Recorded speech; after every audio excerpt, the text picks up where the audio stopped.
नमस्कार, प्रणाम, जय श्री राम। कैसे हैं आप सभी लोग। तो एक बार फिर से मेरे YouTube चैनल में आपका स्वागत है। अगर आप मेरे चैनल पर नए हैं तो सबसे पहले प्लीज चैनल को सब्सक्राइब जरूर कर दीजिए। तो आज हम लोग जैव विविधता और उसके संरक्षण के आखिरी अध्याय के बारे में, आखिरी लेक्चर के बारे में अध्ययन करेंगे। अगर आपने इसके पहले के सभी लेक्चर्स को नहीं देखा है तो प्लेलिस्ट में जाकर पड़ी वीडियो को देख करके आइए और इसे अच्छी तरीके से समझिए। और यहाँ पर इस लेक्चर के साथ ये चैप्टर पूर्ण रूप से आपका समाप्त हो जाएगा। ठीक है, तो चलिए स्टार्ट करते हैं। हम लोग जो है स्वयं स्थानीय संरक्षण के बारे में अध्ययन कर रहे थे। स्वयं स्थानीय संरक्षण का तात्पर्य होता है जब किसी जीव जंतु अथवा पादप को किसी निश्चित क्षेत्र में रख करके जिस क्षेत्र में वो निवास करते हैं और वहीं पर संरक्षित किया जाता है, तो इस प्रकार के संरक्षण को स्वयं स्थानीय संरक्षण कहा जाता है। जिसके आगे हम लोग पढ़ रहे हैं वन्य जीव अभ्यारण्य स्थल। देखिए, वन्य जीव अभ्यारण्य स्थल क्या होते हैं, तो हम कह सकते हैं कि वन्य जीव अभ्यारण्य स्थल वे सामूहिक आरक्षित क्षेत्र हैं। वन्य जीव अभ्यारण्य स्थल वे सामूहिक आरक्षित क्षेत्र है जहां पादप एवं जंतुओं की स्थानीय जातियां या अधिगम करके आई जातियां। ऐसा क्षेत्र जहां पादप और जंतुओं की स्थानीय जातियां या किसी दूर क्षेत्र से अनुकूल वातावरण को प्राप्त करने के लिए अधिगम करके आई जातियां, जैसे हमने आपको बताया था कि केवलादेव राष्ट्रीय उद्यान में साइबेरियन सारस साइबेरिया से चलकर अनुकूल वातावरण प्राप्त करने के लिए कुछ समय के लिए आते हैं और यहाँ पर निवास करते हैं।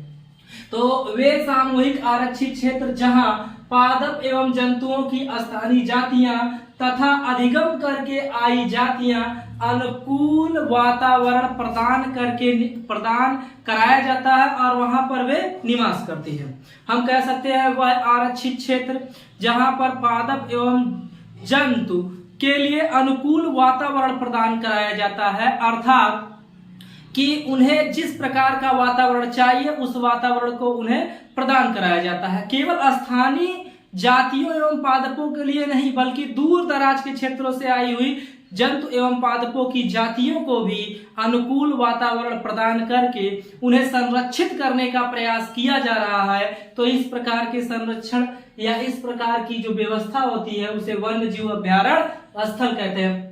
भारत में 2012 के अकॉर्डिंग के अनुसार हम बता रहे हैं 520 से भी ज्यादा वन्य जीव अभ्यारण्य स्थल है। ठीक है, भारत में 520 से भी ज्यादा वन्य जीव अभ्यारण्य स्थल हैं। ठीक है, जिसमें अन्नामलाई शरण स्थल कोयम्बटूर तमिलनाडु में है। कुछ हम बता दे रहे हैं, एक दो आप बाकी बुक में आप पढ़ लीजिएगा। ठीक है, जलादपारा शरण स्थल पश्चिम बंगाल में है।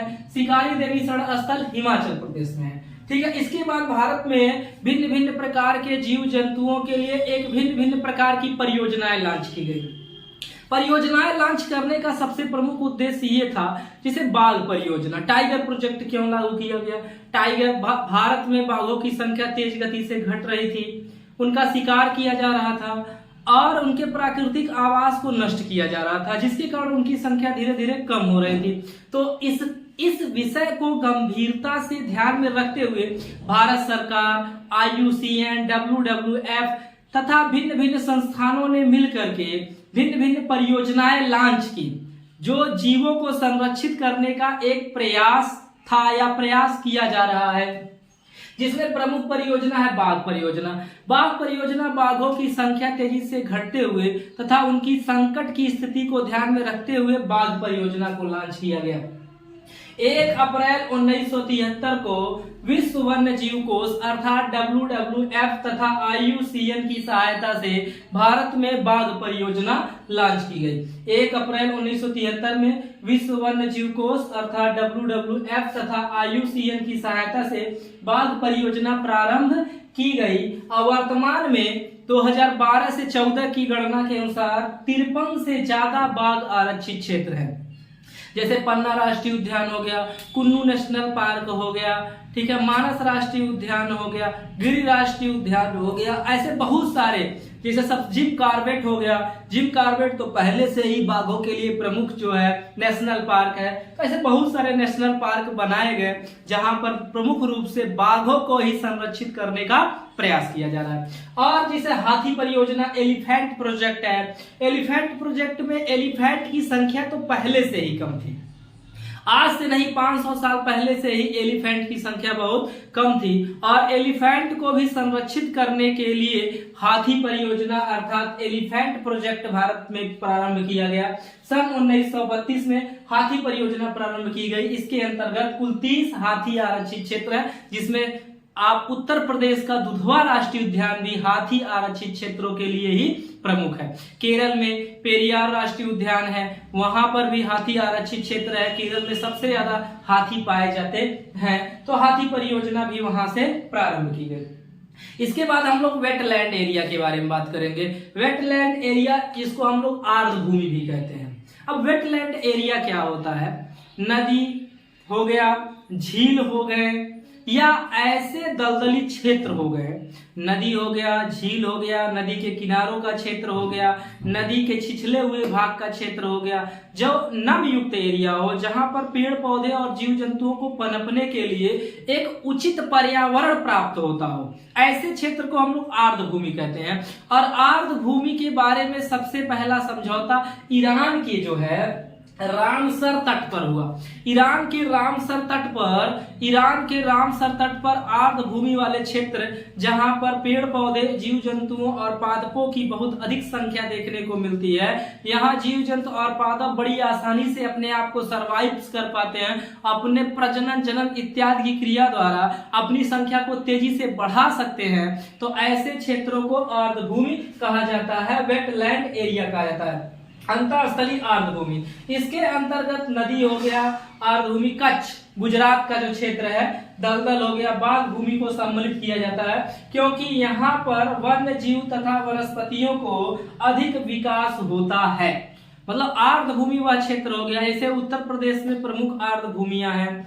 संत कबीर नगर क्षेत्र की बात करें तो वहां पर बखिरा झील हो गए, ठीक है। और भी आप अपने क्षेत्र के आसपास में जहां पर आप झीलों को पाएंगे वो सब वेटलैंड एरिया हो गए। आप नदी को देखे होंगे, नदी का मुहाना, जहां पर नदियां जाकर के चौड़ी हो जाती हैं, कई भागों में डिवाइड हो जाती हैं, जलोढ़ पंख का निर्माण करती हैं। जैसे आप पश्चिम बंगाल के क्षेत्रों की बात करेंगे तो वो तो एक बृहद क्षेत्र है। आप छोटे क्षेत्रों की बात करें तो वहां आसपास आप देखेंगे पेड़ पौधे, जीव जंतुओं की जातियां बहुत अधिक होती हैं, जिसमें प्रमुख आप देखेंगे सर्प यानी सरीसृपों की संख्या बहुत ज्यादा आपको देखने को मिलती है।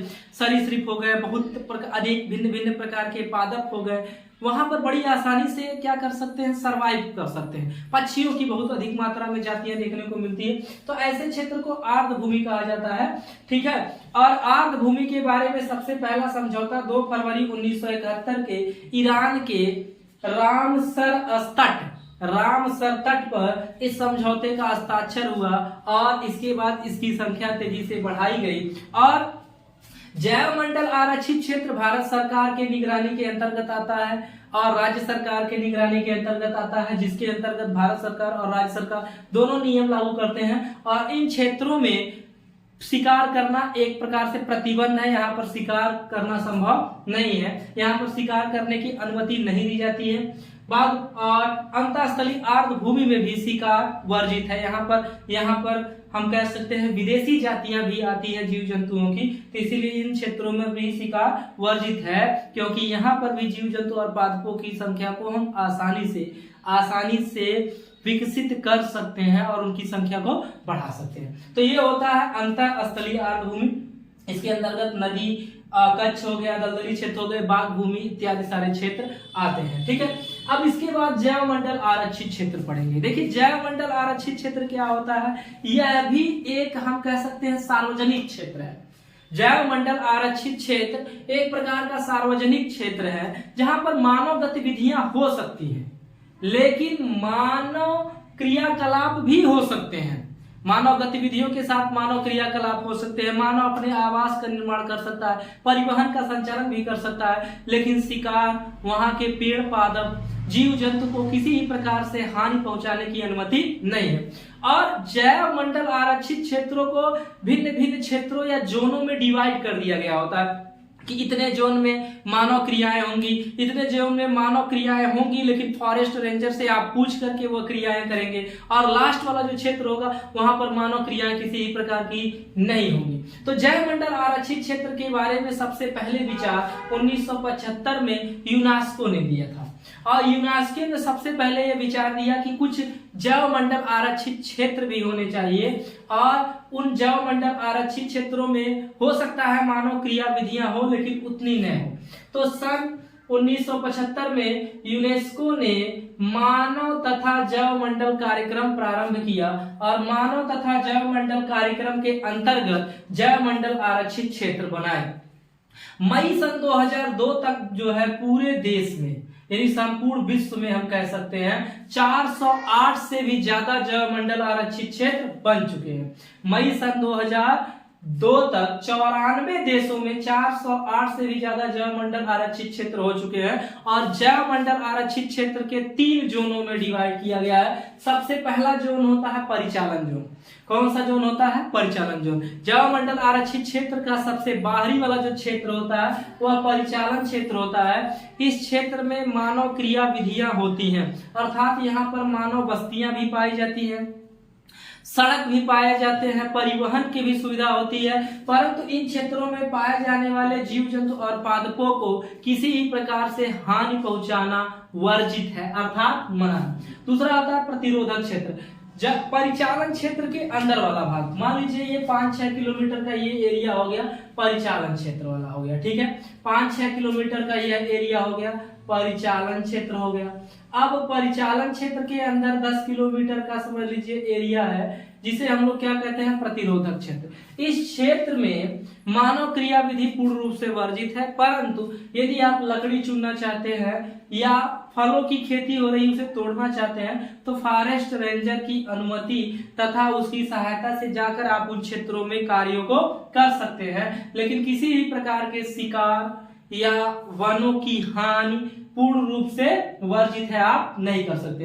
और सबसे लास्ट वाला जो क्षेत्र होता है, सबसे भीतर का जो क्षेत्र होता है, उसे केंद्रीय क्षेत्र कहते हैं, और केंद्रीय क्षेत्र में मानव की क्रिया विधि पूर्ण रूप से वर्जित है। यहाँ पर किसी भी प्रकार के लकड़ी चुनने से लेकर के परिवहन तथा किसी भी प्रकार की क्रिया विधि पूर्ण रूप से वर्जित है, आप नहीं कर सकते। तो इस क्षेत्र को जैवमंडल आरक्षित क्षेत्र कहते हैं। तो अभी तक हमने ये पढ़ा स्वस्थानीय संरक्षण, यानी किसी निश्चित स्थान पर रहने वाले जीव जंतु और पादपों को हम कैसे सुरक्षित और संरक्षित करने का प्रयास कर सकते हैं। इसके बाद हम लोग पढ़ेंगे बाह्य संरक्षण, ठीक है। बाह्य स्थानीय संरक्षण में ऐसे कोई जीव जंतु जो किसी निश्चित क्षेत्र में रह रहे हों, परंतु उनके निश्चित आवास को छिन्न भिन्न कर दिया गया हो, अर्थात उनके आवास को नष्ट कर दिया गया हो। अब उन जीव जंतुओं की जातियां संकट में हैं, इधर उधर विचरण कर रही हैं, तो IUCN WWF ने यह निर्णय लिया कि इन जीव जंतुओं को